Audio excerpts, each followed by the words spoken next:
শাস্ত্রে আছে 1000টি একাদশী ব্রত পালন করলে যে ফল পাওয়া যায়, রাধাষ্টমী তিথি যদি কেউ পালন করে 1000 একাদশী ব্রতের যে ফল, তার থেকেও 100 গুণ ফল লাভ হয় এই রাধাষ্টমী করলে। শুধু তাই নয়, যদি কোনো জীব ব্রহ্মা হত্যার দায়ে থাকে, রাধাষ্টমী করলে, এই ব্রত পালন করলে তার সমস্ত পাপ দূরীভূত হয়ে যায়। আরো আরো অনেক গুণ আছে, অনেক মাহাত্ম্য আছে। বলছেন, যদি কোনো জীব কখনো ইচ্ছায় বা অনিচ্ছায়, মনে করুন ইচ্ছা নেই, তবুও কোনো কারণবশত, কারোর চাপেই হোক, কারোর প্রেসারে হোক, রাধাষ্টমী পালন করেছে, তাহলে কিন্তু তার জীবনে সমস্ত পাপ দূরীভূত হয়ে সেই রাধারানীর কৃপায়, রাধার কৃপায় গোলকধামে তার যাওয়ার পথ পরিষ্কার হয়ে যায়।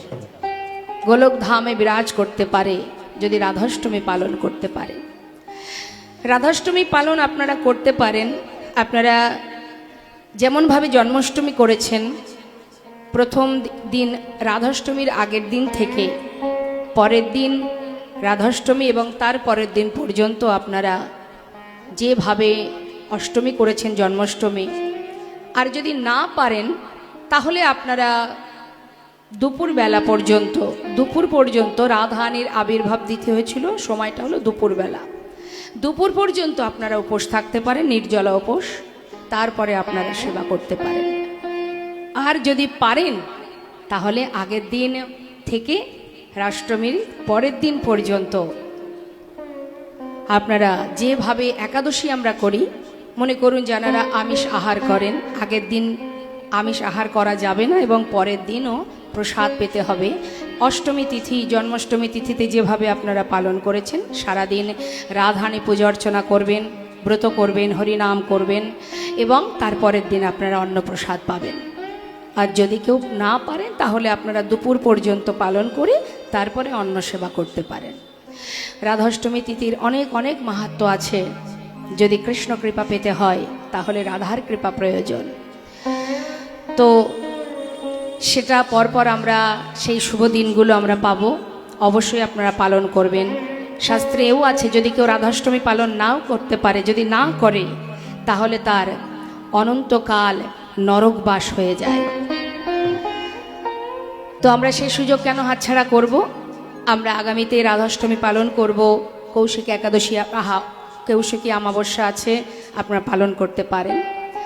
তো আসুন আমরা আজকের নন্দোৎসব উপলক্ষে এই মহতী হরিবা আসরে আস্বাদন করব ভগবানের মধুর একটি লীলা।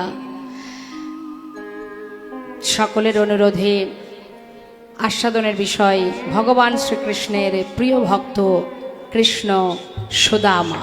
নিতাই গৌর হরিবল, গৌর হরিবল। যাই আমরা সবাই মিলে সুধাম নবদ্বীপে একটু গৌরচন্দ্রিকা আস্বাদন করব, তারপরে আমরা লীলা কথায় যাব।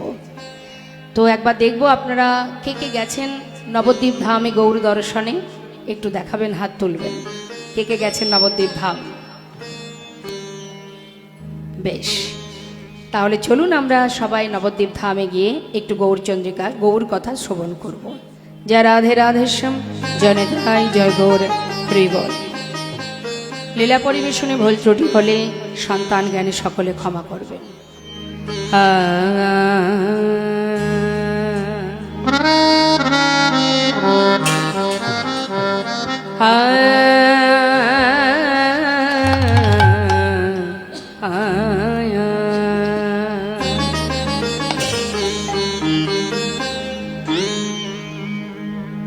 গৌরঙ্গ বলিতে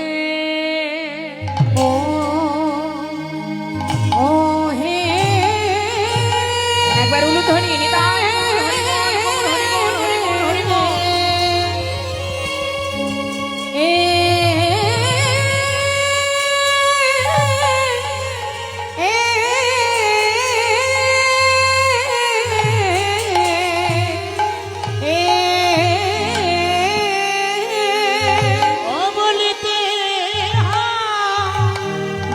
দেখো যাই রে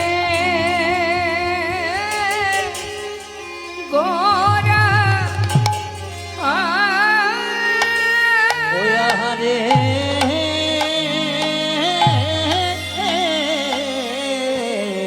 যাই রে গোরা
গৌরাঙ্গ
নিতে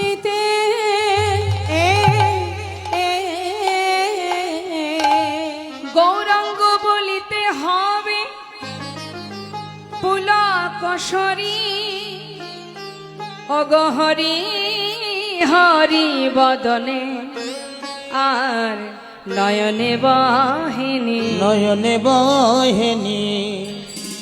হরে কৃষ্ণ নিতাই গৌর হরি বল হরি বল।